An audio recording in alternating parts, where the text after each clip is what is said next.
નમસ્કાર. આજના આ ખાસ વિશ્લેષણમાં તમારું સ્વાગત છે. સામાન્ય રીતે જ્યારે પૂર્વજોના શ્રાદ્ધની વાત આવે ત્યારે આપણા મનમાં તરત જ બિહારના ગયા તીર્થનું નામ આવી જાય, બરાબર ને? પણ શું તમને એ વાતનો ખ્યાલ છે કે આખા બ્રહ્માંડમાં માત્ર ને માત્ર માતાના મોક્ષ માટે જ બનેલું એકમાત્ર પવિત્ર તીર્થસ્થાન કયું છે? જી હા, તે છે ગુજરાતના પાટણ જિલ્લામાં આવેલું આપણું સિદ્ધપુર, જેને આપણે માતૃગયા તરીકે પણ ઓળખીએ છીએ. આજે આપણે આ જ અદ્ભુત તીર્થના ઇતિહાસ, ભૂગોળ અને તેના ઊંડા આધ્યાત્મિક મહત્વને સમજવા માટે એક રસપ્રદ સફર પર જવાના છીએ. તો ચાલો સીધી જ શરૂઆત કરીએ. આજની આપણી આ સમજૂતીમાં આપણે આ 5 મુખ્ય મુદ્દાઓ કવર કરીશું. ગુજરાતનું પવિત્ર માતૃગયા તીર્થ, કપિલ મુનિ અને બિંદુ સરોવરનો ઇતિહાસ, પરશુરામની પ્રાયશ્ચિતની શોધ, કુંવારી સરસ્વતી નદી અને છેલ્લે મોક્ષની વિધિ. તો ચાલો સૌથી પહેલા વાત કરીએ પહેલા વિભાગની, ગુજરાતનું પવિત્ર માતૃગયા તીર્થ, માતાઓ માટે બ્રહ્માંડનું એકમાત્ર મોક્ષસ્થાન.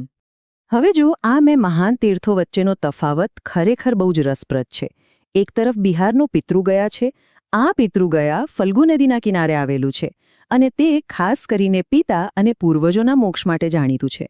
પણ જ્યારે બીજી તરફ આપણે ગુજરાતના માતૃગયા એટલે કે સિદ્ધપુરની વાત કરીએ તો તે પવિત્ર સરસ્વતી નદીના કિનારે વસેલું છે. સિદ્ધપુરનો મુખ્ય અને એકમાત્ર હેતુ ફક્ત માતાના મોક્ષ માટેનો જ છે. બસ આ જ વિશેષતા તેને આખી દુનિયામાં સાવ નોખું અને અદ્વિતીય બનાવી દે છે. આ સિદ્ધપુરનો ઇતિહાસ પણ એટલો જ સમૃદ્ધ અને ભવ્ય છે. પ્રાચીન કાળમાં આ સ્થળ શ્રી સ્થળ તરીકે ઓળખાતું, એટલે કે સાક્ષાત લક્ષ્મીજીનું સ્થાન. પદ્મપુરાણ અને સ્કંદપુરાણ જેવા આપણા મહાન ગ્રંથોમાં પણ તેનો સ્પષ્ટ ઉલ્લેખ જોવા મળે છે. ત્યારબાદ ગુજરાતના સોલંકી વંશના પ્રતાપી રાજા સિદ્ધરાજ જયસિંહે આ નગરનો વિકાસ કર્યો અને ત્યાં પ્રખ્યાત રુદ્ર મહાલયનું નિર્માણ કરાવ્યું. બસ ત્યારથી જ આ શહેર સિદ્ધપુર તરીકે ઓળખાવા લાગ્યું. અહીં આવેલા અસંખ્ય મંદિરો અને આશ્રમો જુઓ તો તમને તરત સમજાઈ જશે કે શા માટે તેને પ્રેમથી ગુજરાતનું કાશી કહેવામાં આવે છે. હવે આગળ વધીએ આપણા બીજા વિભાગ તરફ, કપિલ મુનિ અને બિંદુ સરોવર, દિવ્ય આનંદના અશ્રુ. આ કથા ખરેખર રોમાંચક છે. હજારો વર્ષો પહેલાંની વાત છે. સ્વયંભૂ મનુની પુત્રી દેવહૂતિના વિવાહ મહર્ષિ કરદમ સાથે થયા. મહર્ષિ કરદમે સરસ્વતી નદીના કિનારે વર્ષો સુધી એવી કઠોર તપસ્યા કરી કે ભગવાન વિષ્ણુ ખુદ પ્રસન્ન થઈ ગયા અને ભગવાને વરદાન આપ્યું કે તેઓ સ્વયં તેમના પુત્ર રૂપે જન્મ લેશે. સમય જતાં દેવહૂતિ અને કરદમ ઋષિને ત્યાં 9 પુત્રીઓનો જન્મ થયો, જેમના વિવાહ મહાન ઋષિઓ સાથે થયા. અને પછી પેલા વરદાન મુજબ ભગવાન વિષ્ણુએ 10મા સંતાન તરીકે કપિલ મુનિ રૂપે અવતાર લીધો. જ્યારે કરદમ ઋષિ સંસાર છોડીને વનમાં ગયા ત્યારે કપિલ મુનિએ પોતાની માતા દેવહૂતિને એવું પરમ જ્ઞાન આપ્યું જેણે તેમનું જીવન બદલી નાખ્યું. હવે પ્રશ્ન એ થાય કે આ જ્ઞાન હતું શું? તો કપિલ મુનિએ માતાને જે જ્ઞાન આપ્યું તેને આપણે સાંખ્ય દર્શન અથવા સાંખ્ય યોગ કહીએ છીએ. આ આપણા ભારતીય તત્વજ્ઞાનનો એક બહુ જ પ્રાચીન અને મજબૂત પાયો છે. કપિલ મુનિએ માતા દેવહૂતિને બહુ જ સરળ ભાષામાં સમજાવ્યું કે પ્રકૃતિ એટલે કે આ ભૌતિક જગત અને પુરુષ એટલે કે આપણો ચેતન આત્મા, આ બંને વચ્ચે શું ભેદ છે. આ જ જ્ઞાન થકી જ તેમણે માતાના હૃદયમાં રહેલા અજ્ઞાનના અંધકારને કાયમ માટે દૂર કરી દીધો અને તેમને મોક્ષનો સાચો માર્ગ બતાવ્યો. જરા વિચારો, એ દ્રશ્ય કેવું હશે? પોતાના જ દીકરા પાસેથી આવું અદ્ભુત બ્રહ્મજ્ઞાન પામીને માતા દેવહૂતિને એટલી દિવ્ય અનુભૂતિ થઈ કે તેમની આંખોમાંથી આનંદના અવિરત આંસુ વહેવા લાગ્યા. અને આ જ દિવ્ય અશ્રુઓના બિંદુઓ જ્યાં જમીન પર પડ્યા ત્યાં એક પવિત્ર કુંડનું નિર્માણ થયું. હા, આ જ એ કુંડ છે જેને આજે આપણે બિંદુ સરોવર કહીએ છીએ. પછીથી સ્વયં વિષ્ણુના અવતાર કપિલ મુનિએ આ જ સરોવરના કાંઠે પોતાની માતાનું શ્રાદ્ધ કર્યું અને એટલે જ આ સ્થળ માતાના મોક્ષ માટે આખા બ્રહ્માંડમાં સર્વોચ્ચ બની ગયું. ચલો હવે વાત કરીએ ત્રીજા વિભાગની, પરશુરામની પ્રાયશ્ચિતની શોધ, અંતિમ પાપનો બોજ. અહીં એક બહુ મોટો અને વિચારવા જેવો પ્રશ્ન ઊભો થાય છે. જો બિંદુ સરોવર એક માતાના પરમાનંદના આંસુઓથી બન્યું હતું, બરાબર ને? તો પછી એ જ સરોવર એક પુત્રના સૌથી ઘોર પાપ એટલે કે માતૃહત્યાના વિનાશક બોજને કેવી રીતે મટાડી શકે? આ વિરોધાભાસ સાંભળીને જ આશ્ચર્ય થાય છે ને? ચાલો સમજીએ. આ કથા ભગવાન વિષ્ણુના 6ઠ્ઠા અવતાર પરશુરામ સાથે જોડાયેલી છે. બહુ જ દુઃખદ ઘટના બની હતી જ્યારે ઋષિ જમદગ્નિ કોઈ કારણસર પોતાની પત્ની રેણુકા પર ક્રોધિત થયા. ત્યારે ગુસ્સામાં તેમણે પોતાના પુત્રોને માતાનો શિરચ્છેદ કરવાની આજ્ઞા આપી દીધી. હવે એક તરફ પિતાની આજ્ઞાનું પાલન કરવું એ પરશુરામ માટે ધર્મ હતો, એટલે તેમણે ભારે હૈયે પોતાની કુહાડીથી માતાનું મસ્તક ધડથી અલગ કરી દીધું. પિતા તો પ્રસન્ન થઈ ગયા અને વરદાન માંગવા કહ્યું. ત્યારે પરશુરામે તરત જ માતાને ફરી જીવિત કરવાનું વરદાન માંગી લીધું. માતા જીવિત તો થઈ ગયા, પણ પરશુરામ પર માતૃહત્યાનું સૌથી મોટું અને ઘોર પાપ લાગી ગયું. આ પાપના બોજા હેઠળ તેઓ બિલકુલ અશાંત થઈને ભટકવા લાગ્યા. દેશભરના અનેક તીર્થોમાં ફર્યા પછી પણ પરશુરામને ક્યાંય શાંતિ ન મળી. છેવટે મહાન ઋષિઓના માર્ગદર્શનથી પરશુરામ સિદ્ધપુરના આ જ બિંદુ સરોવર ખાતે આવ્યા. તેમણે અહીં પવિત્ર સરસ્વતી નદીમાં સ્નાન કર્યું અને પોતાની માતાની આત્મશાંતિ માટે પૂરી શ્રદ્ધાથી માતૃશ્રાદ્ધ અને પિંડદાન કર્યું.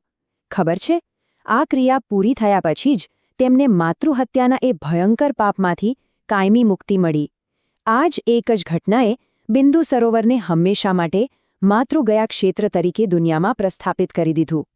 હવે જોઈએ ચોથો વિભાગ, કુંવારી સરસ્વતી નદી, એક પવિત્રતાનું પ્રતીક.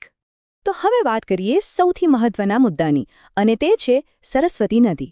તમને કદાચ ખ્યાલ હશે કે ઋગ્વેદમાં આ નદીને નદીતમા એટલે કે નદીઓમાં શ્રેષ્ઠ કહેવામાં આવી છે. ઉત્તર ભારતમાં તો આ નદી મોટાભાગે લુપ્ત થઈ ગઈ છે. પ્રયાગરાજમાં પણ આપણે માનીએ છીએ કે તે ગુપ્ત રૂપે વહે છે. પણ અદ્ભુત વાત એ છે કે ગુજરાતના પાટણ અને બનાસકાંઠા જિલ્લામાં તે આજે પણ સાક્ષાત રૂપે વહેતી જોઈ શકાય છે. આપણું આ સિદ્ધપુર આજ ઐતિહાસિક અને અત્યંત પવિત્ર નદીના કાંઠે વસેલું છે. આ નદી જ સિદ્ધપુરના આ તીર્થને વાસ્તવિક પવિત્રતા અર્પે છે. ગુજરાતમાં વહેતી આ સરસ્વતી નદીની એક બીજી બહુ મોટી ખાસિયત છે.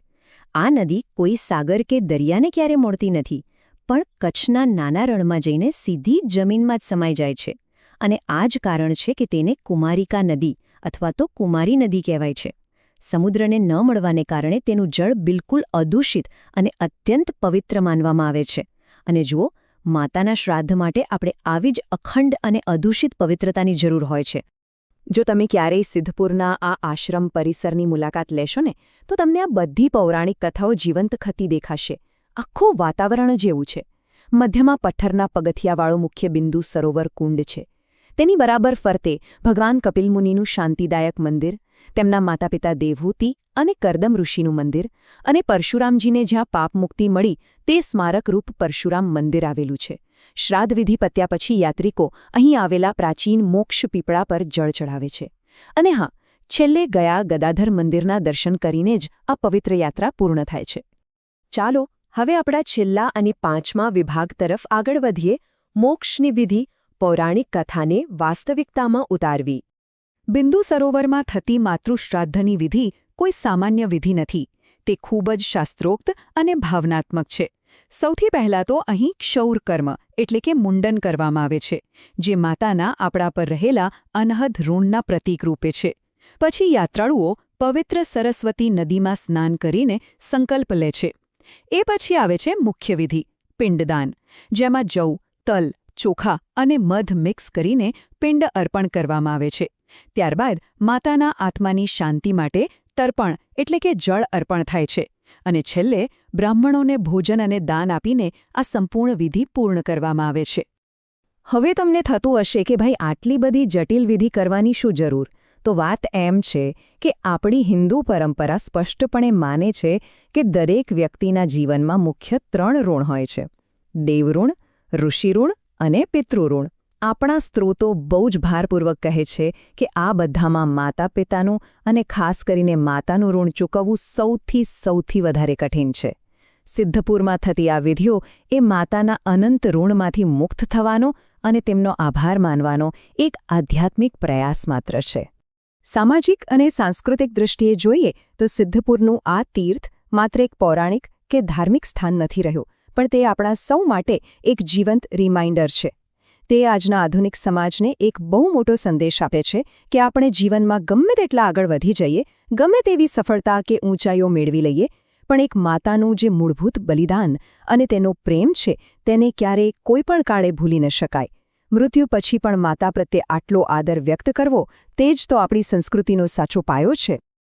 તો છેલ્લે એક વિચારવા જેવી વાત સાથે આજની આ સફર પૂરી કરીશ.